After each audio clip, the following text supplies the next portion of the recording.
आज के इस वीडियो में हम बात करेंगे एक ऐसी बड़ी खबर की जिसने पूरे देश के हजारों कार्यरत शिक्षकों के लिए एक नई उम्मीद जगा दी है। उत्तर प्रदेश सरकार ने इन सर्विस टीईटी कराने की तैयारी शुरू कर दी है।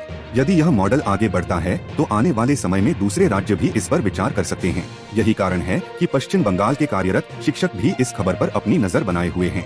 दोस्तों, यदि आप प्राथमिक शिक्षक हैं, पैरा टीचर हैं, एसएसके, एमएसके या मान्यता प्राप्त अनुदान विहीन रिकॉग्नाइज्ड अनएडेड मदरसे में पढ़ा रहे हैं तो यह वीडियो आपके लिए बहुत महत्वपूर्ण है। आज सबसे बड़ी चिंता यही है, अगर हमें भी टीईटी देनी पड़ी तो क्या हम इस उम्र में उसे पास कर पाएंगे। बहुत से शिक्षक पिछले 10, 15 यहाँ तक कि 20 वर्षों से स्कूलों में बच्चों को पढ़ा रहे हैं। ऐसे में उनके मन में यह चिंता होना बिल्कुल स्वाभाविक है।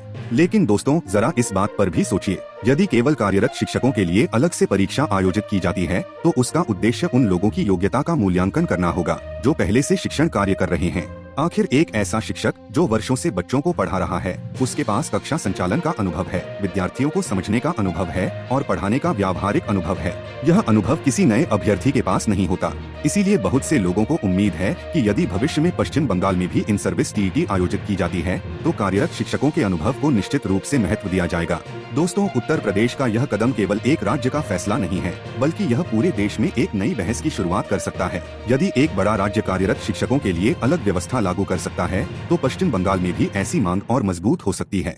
इसीलिए मेरी सभी कार्यरत शिक्षकों से यही अपील है, अभी से तनाव लेने की जरूरत नहीं है, निराश होने की भी जरूरत नहीं है। सकारात्मक सोच बनाए रखें, अपनी तैयारी जारी रखें और सरकार की आधिकारिक घोषणा का इंतजार करें। आपका वर्षों का शिक्षण अनुभव आपकी सबसे बड़ी ताकत है।